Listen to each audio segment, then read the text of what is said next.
여러분은 죽음에 대해 어떤 생각을 가지고 계십니까?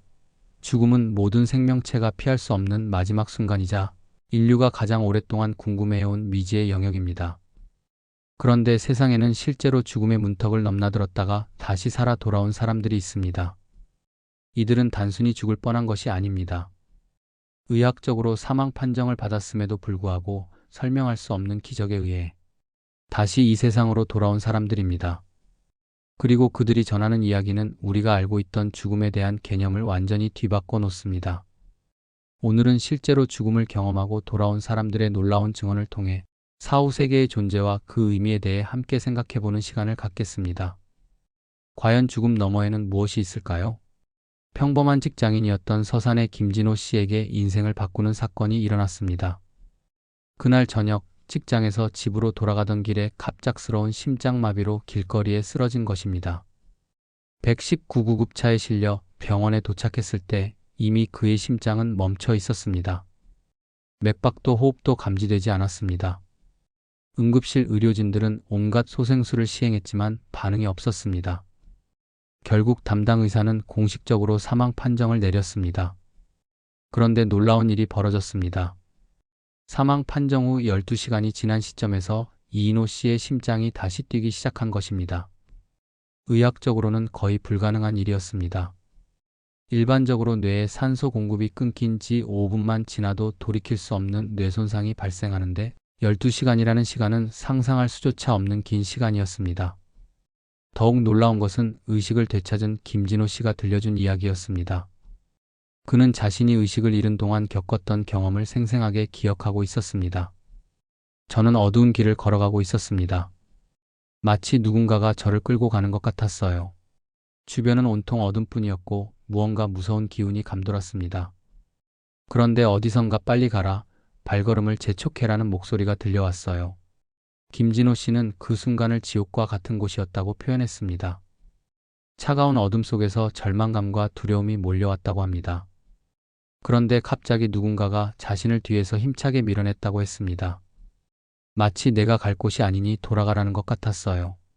그 순간 눈을 떴는데 병원 침대에 누워 있었습니다. 놀라운 사실은 김진호 씨가 누군가에게 밀려났다고 느낀 그 시점이 의료진이 마지막으로 전기 충격 소생술을 시행한 시간과 정확히 일치한다는 것이었습니다.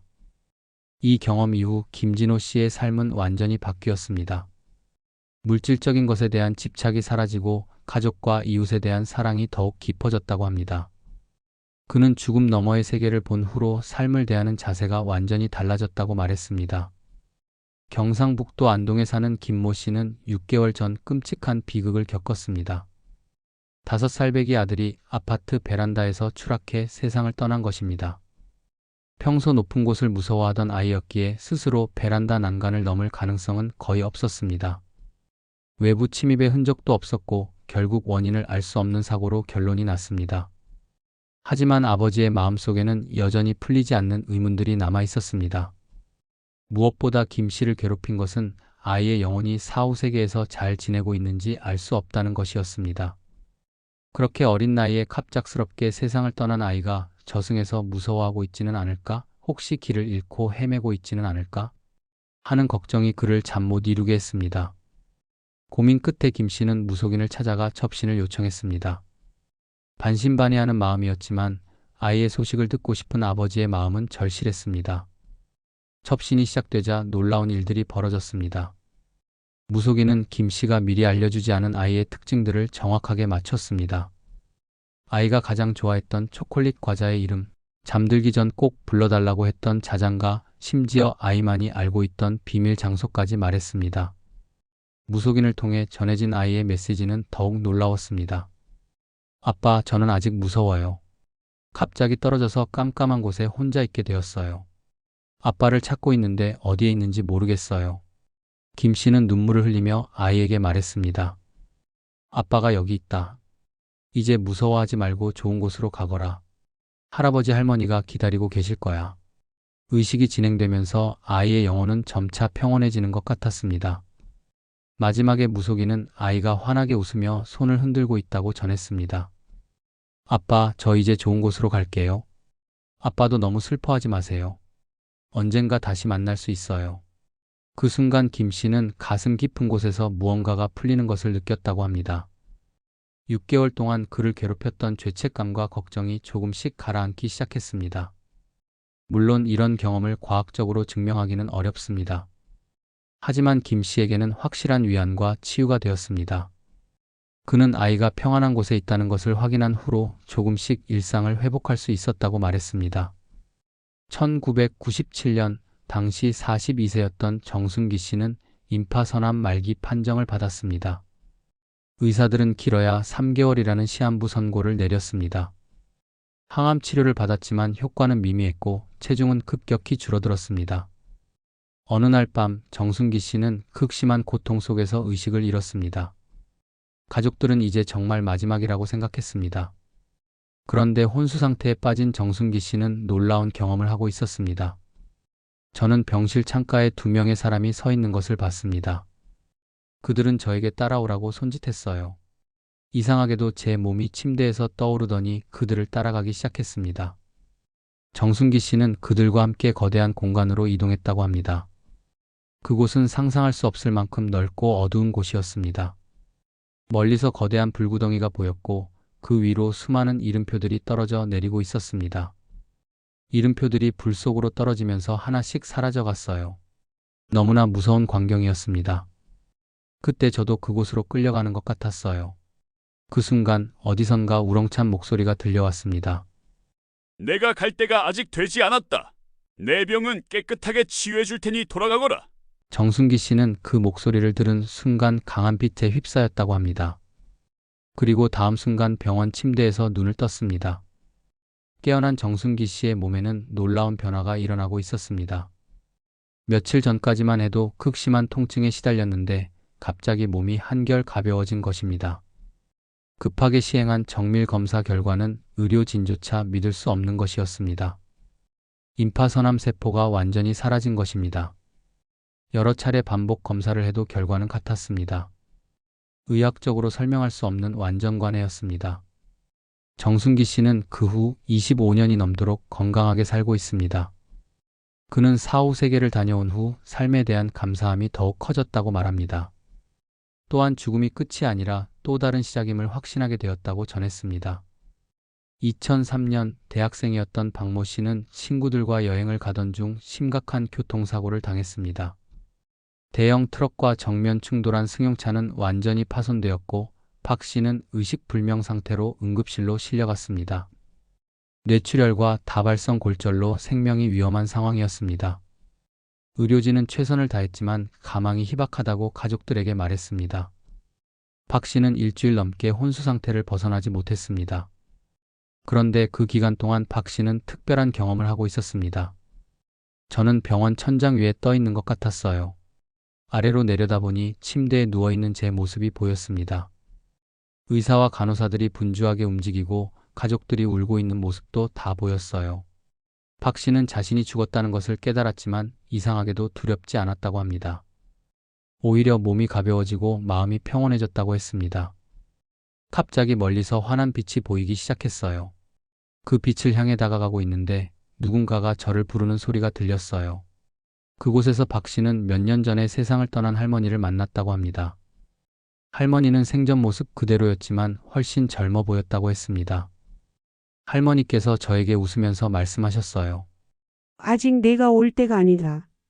돌아가서 해야 할 일들이 많이 남아있다. 그러면서 제 등을 살짝 밀어주셨는데 그 순간 의식을 되찾았습니다.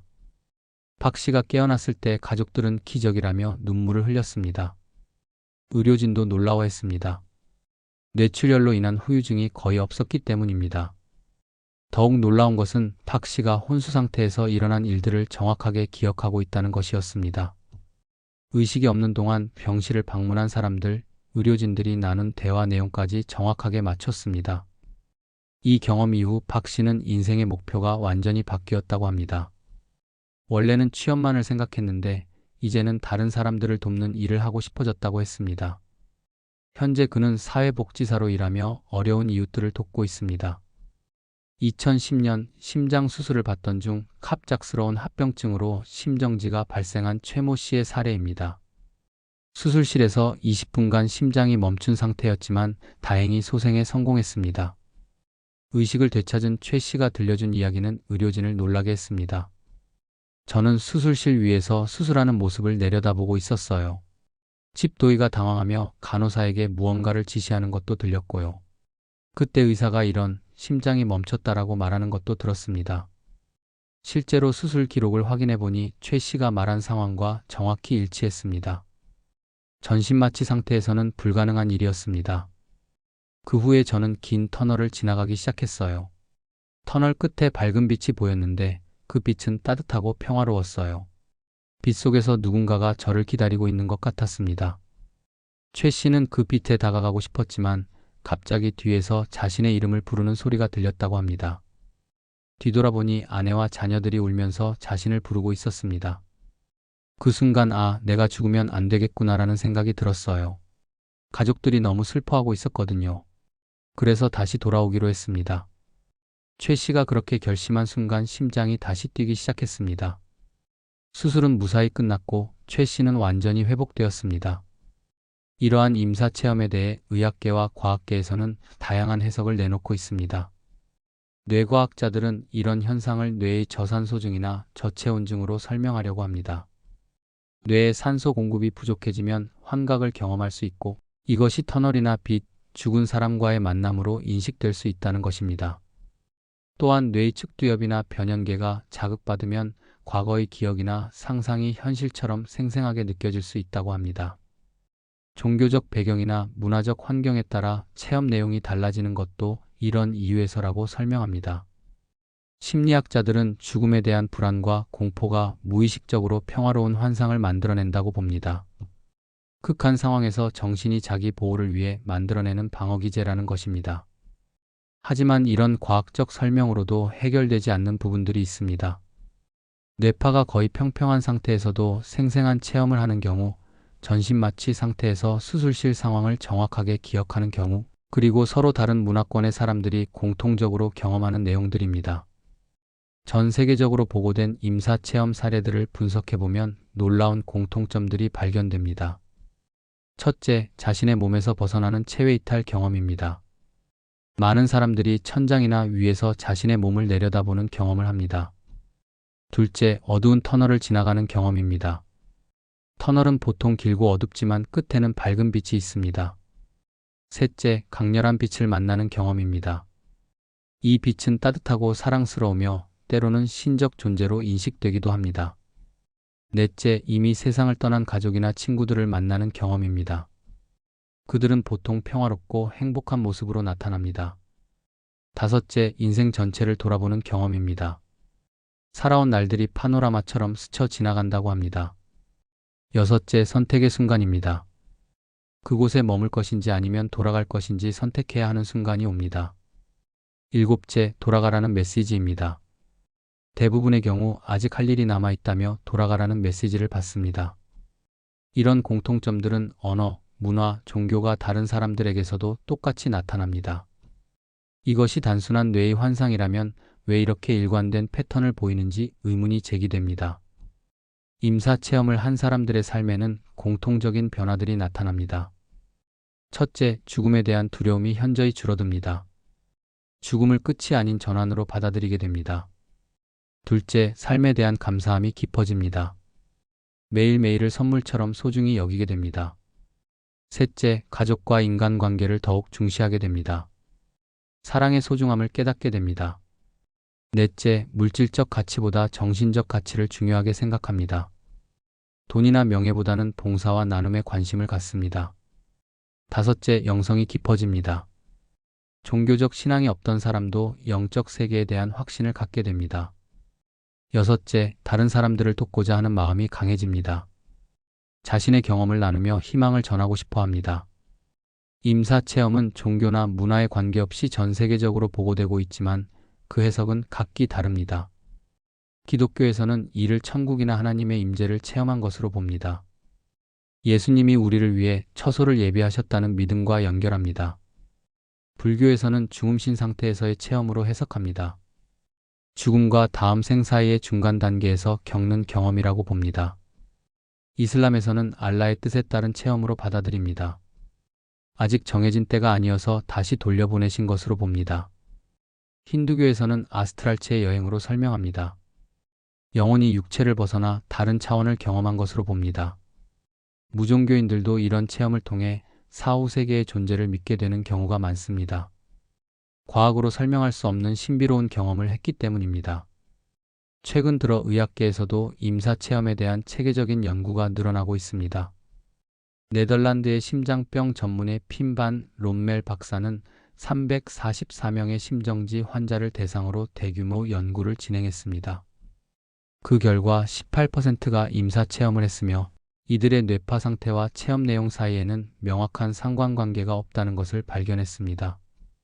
영국의 샘파니아 박사는 심정지 환자들을 대상으로 한 연구에서 일부 환자들이 임상적으로 불가능한 상황에서도 의식을 유지하고 있었다는 증거를 찾아냈습니다. 미국의 여러 대학에서도 임사 체험에 대한 연구가 활발히 진행되고 있습니다. 특히 의식과 뇌의 관계에 대한 기존 이론에 의문을 제기하는 연구 결과들이 나오고 있습니다. 물론 아직도 많은 의사들은 이런 현상을 뇌의 환상으로 설명하려고 합니다. 하지만 점점 더 많은 연구자들이 열린 마음으로 이 현상을 연구하고 있는 것도 사실입니다. 임사 체험에 대해 회의적인 시각을 가진 사람들도 많습니다. 그들은 몇 가지 근거를 제시합니다. 첫째, 뇌의 환상이라는 것입니다. 극한 상황에서 뇌가 만들어내는 방어기제라고 봅니다. 산소 부족이나 이산화탄소 증가, 엔돌핀 분비 등이 환각을 일으킬 수 있다는 것입니다. 둘째, 문화적 기대 효과라는 설명입니다. 미디어나 종교를 통해 접한 사후 세계에 대한 이미지가 무의식에 저장되어 있다가 위기 상황에서 나타난다는 것입니다. 셋째, 기억의 왜곡 가능성을 제기합니다. 의식을 되찾은 후 실제 경험과 상상이 뒤섞여서 생생한 기억으로 만들어질 수 있다는 것입니다. 넷째, 선택적 보고의 문제점을 지적합니다. 긍정적인 체험만 보고되고 부정적이거나 혼란스러운 체험은 숨겨질 수 있다는 것입니다. 이런 회의적 관점들도 나름의 근거가 있습니다. 하지만 모든 임사 체험을 이것만으로 설명하기에는 한계가 있다는 것이 많은 연구자들의 의견입니다. 임사 체험은 크게 몇 가지 유형으로 나눌 수 있습니다. 긍정적 체험, 대부분의 경우가 여기에 해당합니다. 평화로운 빛, 사랑하는 사람들과의 재회, 무한한 사랑을 느끼는 체험입니다. 이런 체험을 한 사람들은 삶에 대한 긍정적 변화를 보입니다. 부정적 체험, 전체의 약 5% 정도로 보고됩니다. 어둠, 공포, 절망감을 느끼는 체험입니다. 지옥과 같은 곳을 보거나 악한 존재들을 만나는 경우도 있습니다. 혼합형 체험, 처음에는 부정적이었다가 나중에 긍정적으로 바뀌거나 그 반대인 경우입니다. 자신의 선택이나 깨달음에 따라 체험 내용이 달라지는 것으로 보입니다. 무체험형, 임상적으로는 죽음 상태였지만 아무런 기억이나 체험이 없는 경우입니다. 이런 경우가 오히려 더 많을 수 있습니다. 흥미로운 점은 체험의 내용이 그 사람의 성격이나 신앙, 살아온 방식과 어느 정도 연관성을 보인다는 것입니다. 선한 삶을 살았던 사람들은 대체로 긍정적 체험을, 그렇지 않았던 사람들은 부정적 체험을 하는 경향이 있습니다. 특히 주목할 만한 것은 어린이들의 임사 체험입니다. 어린이들의 체험은 성인들과 다른 특징을 보입니다. 어린이들은 종교적 상징이나 문화적 배경보다는 더 단순하고 직관적인 체험을 합니다. 예를 들어 할머니나 할아버지를 만나거나 예쁜 꽃밭이나 동물들을 보는 경우가 많습니다. 또한 어린이들은 자신이 본 것을 꾸미거나 과장하지 않고 담담하게 이야기하는 경우가 많습니다. 이것이 오히려 더 신뢰성을 높인다고 연구자들은 봅니다. 한 가지 흥미로운 사례는 태어날 때부터 시각장애인이었던 어린이가 임사 체험 중에 처음으로 본다는 감각을 경험했다는 경우입니다. 그 아이는 색깔이나 모양에 대한 개념이 없었음에도 불구하고 자신이 본 것들을 생생하게 묘사했습니다. 많은 사람들이 임사 체험을 통해 종교적 각성을 경험합니다. 하지만 이것이 특정 종교로의 개종을 의미하는 것은 아닙니다. 오히려 기존의 종교적 틀을 뛰어넘는 보편적 영성을 체험하는 경우가 많습니다. 모든 종교가 결국은 같은 진리를 다른 방식으로 표현하는 것이라는 깨달음을 얻는 사람들이 많습니다. 무신론자였던 사람이 임사 체험 후 신의 존재를 확신하게 되는 경우도 있고, 반대로 특정 종교에 매몰되어 있던 사람이 더 포용적인 영성을 추구하게 되는 경우도 있습니다. 중요한 것은 체험 자체보다는 그 체험이 삶에 미치는 긍정적 변화입니다. 더 사랑하고, 더 용서하고, 더 봉사하는 삶으로 바뀌는 것이 진정한 의미라고 할 수 있습니다. 임사 체험을 한 사람들은 종종 가족이나 주변 사람들에 의해 부족으로 어려움을 겪기도 합니다. 자신의 경험을 진실로 받아들여주지 않거나 정신적 문제가 있는 것으로 여기는 경우가 있기 때문입니다. 하지만 점차 사회적 인식이 바뀌고 있습니다.